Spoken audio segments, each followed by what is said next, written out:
ஆண்டவரும் உலக இரட்சகருமாகிய இயேசு கிறிஸ்துவின் நாமத்தினாலும் தேவனுடைய கரம் ஊழியத்தின் சார்பாக உங்கள் அனைவரையும் வாழ்த்தி வரவேற்றுக் கொள்வதில் மிக்க மகிழ்ச்சி அடைகிறேன்.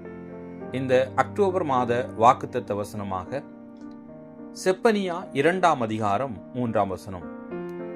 தேசத்தில் உள்ள எல்லா சிறுமையானவர்களே, கர்த்தருடைய நியாயத்தை நடப்பிக்கிறவர்களே, அவரை தேடுங்கள், நீதியை தேடுங்கள், மனத்தாழ்மையை தேடுங்கள். ஆம், கிறிஸ்துவுக்குள் அன்பார்ந்த என் அன்பு தேவ பிள்ளைகளே, தேசத்தில் உள்ள எல்லா சிறுமையானவர்களே, ஆம் கிறிஸ்துவுக்குள் அன்பார்ந்த என் தேவ பிள்ளைகளே, தேசத்தில் பார்க்கும்போது அநேக பேர் சிறுமையானவர்களாக காணப்படுகிறோம். நீங்களும் நானும் சிறுமையானவர்கள்.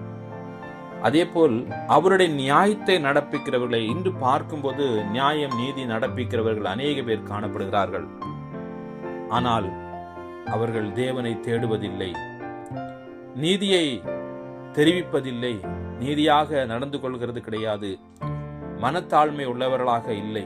எனவே அவருடைய நாமத்தை மையப்படுத்தும் போது அவரை நாம் தேட வேண்டும், நீதியை தர வேண்டும், மனத்தாழ்மையோடு நாம் காணப்பட வேண்டும். எனவே கர்த்தர் தாமே இந்த வசனங்கள் மூலமாக இந்த மாதம் முழுவதும் நம்மை நடத்தி ஆசீர்வதிப்பாராக. God bless you.